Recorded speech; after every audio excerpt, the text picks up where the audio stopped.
Halo pemirsa, apa kabar Anda hari ini? Berjumpa kembali dalam Berita Mataram hari ini. Sejumlah berita penting dan hangat lainnya telah kami siapkan untuk Anda dan berikut diantaranya. Tiba di Bandara Bizam, puluhan jemaah haji lansia dilarikan ke rumah sakit karena kelelahan.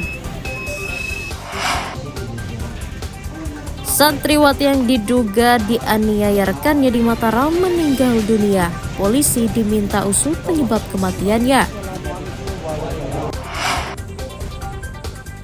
MXGP digelar, okupansi hotel di Senggigi, Lombok Barat meningkat. Bersama saya Rahayu Japar, inilah Berita Mataram selengkapnya.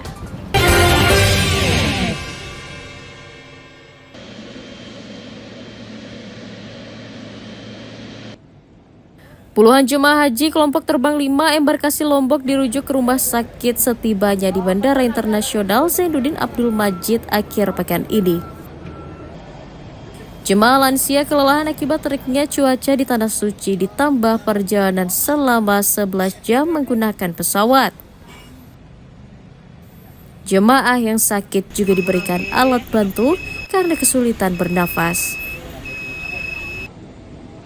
Jemaah kloter 5 sebagian besar merupakan lanjut usia yang memerlukan pengawasan khusus. Ada 2 orang yang tertinggal di Mekah karena alasan sakit. Kalau bahasa operasional kita di haji namanya tanazul. Tanazul itu yaitu kepulangannya diperlambat, digabung dengan kloter berikutnya karena alasan kesehatan. Jadi dari 393 yang berangkat kloter 5 pada waktu pemberangkatan, pada fase pemberangkatan kemarin yang kembali ke tanah air itu sebanyak 391. Dari total 393 jemaah haji kloter 5, 2 orang ditunda kepulangannya karena kesehatannya menurun dan masih dirawat di rumah sakit di Arab Saudi. Lukmanul Hakim melaporkan dari Kabupaten Lombok Tengah.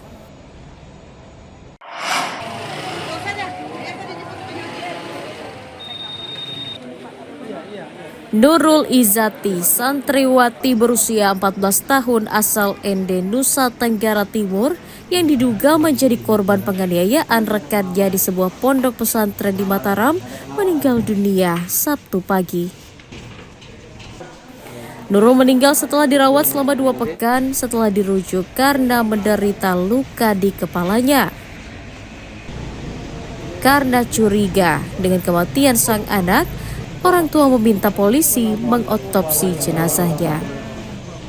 Sebelum dirujuk ke rumah sakit, Nurul bercerita ke ayahnya ia dipukul oleh 3 rekan sekolahnya hingga merasa sakit di dada dan kepala.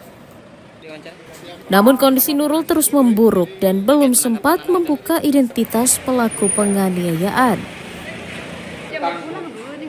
Orang tua meminta polisi mengusut tuntas dugaan penganiayaan agar anaknya mendapatkan keadilan. Kak, ada yang pukul saya. Ada 3 orang yang pukul.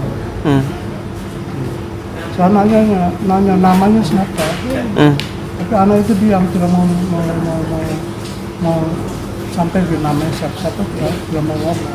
Tanggapan saya, kasus ini tetap berlanjut. Harus tuntas kasus ini, ya, karena anak saya udah korbannya. Polisi masih menunggu hasil otopsi lengkap untuk dicocokkan dengan data medis dan hasil penyelidikan awal untuk memastikan kasus hukumnya. Pelaksanaan itu berjalan normal selama 3 jam mulai 15.00. Alhasil kami masih menunggu nantinya hasil visum yang tertulis dari pihak kedokteran. Nah, dari pihak dokter menyampaikan dengan adanya proses penanganan awal yang ditangani oleh poliklinik, puskesmas maupun kedokteran, pastinya akan disinkronkan nanti karena sudah dilakukan yang namanya CT scan. Nah, di sini dilakukan otopsi, nanti akan disinkronkan sesuai apa tidak. Usai menjalani otopsi, jenazah Nurul Izati langsung dipulangkan ke kampung halamannya di Ende, Nusa Tenggara Timur. Awaludin dari Kota Mataram melaporkan.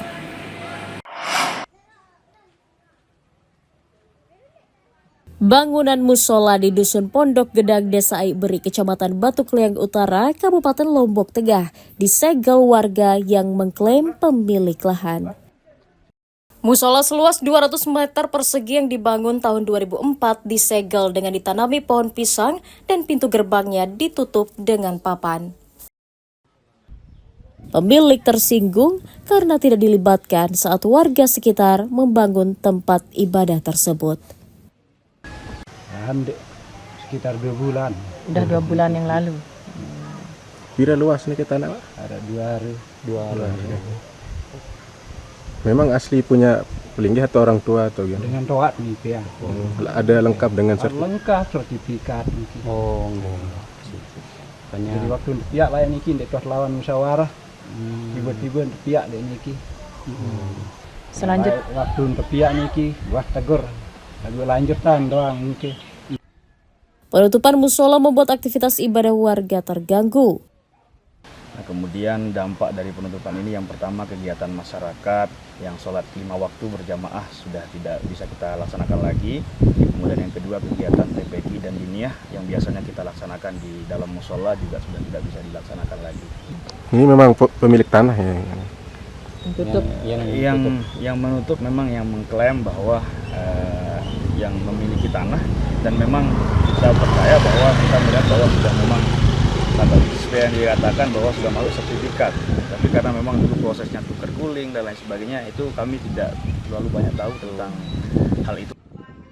Agar tidak menimbulkan konflik, warga bermufakat menyiapkan lokasi baru untuk membuat musola yang baru. Lukmanul Hakim melaporkan dari Kabupaten Lombok Tengah.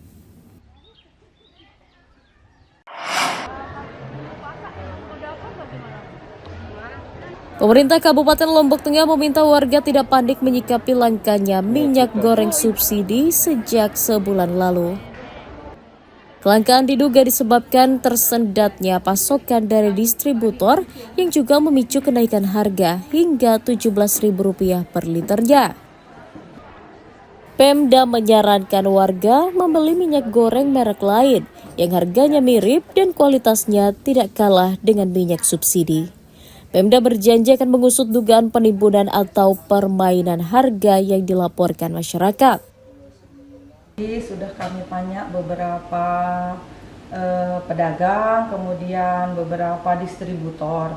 Ada juga yang di Bonjeruk itu distributornya sudah tutup untuk minyak kita di Kabupaten Lombok Tengah ini.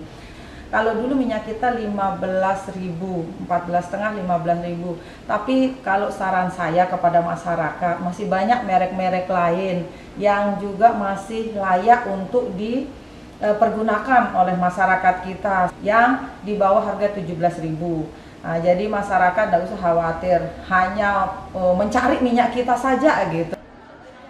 Pemda juga akan menggelar operasi pasar serta mencari solusi menormalkan stok minyak subsidi di pasaran. Lukmanul Hakim melaporkan dari Kabupaten Lombok Tengah.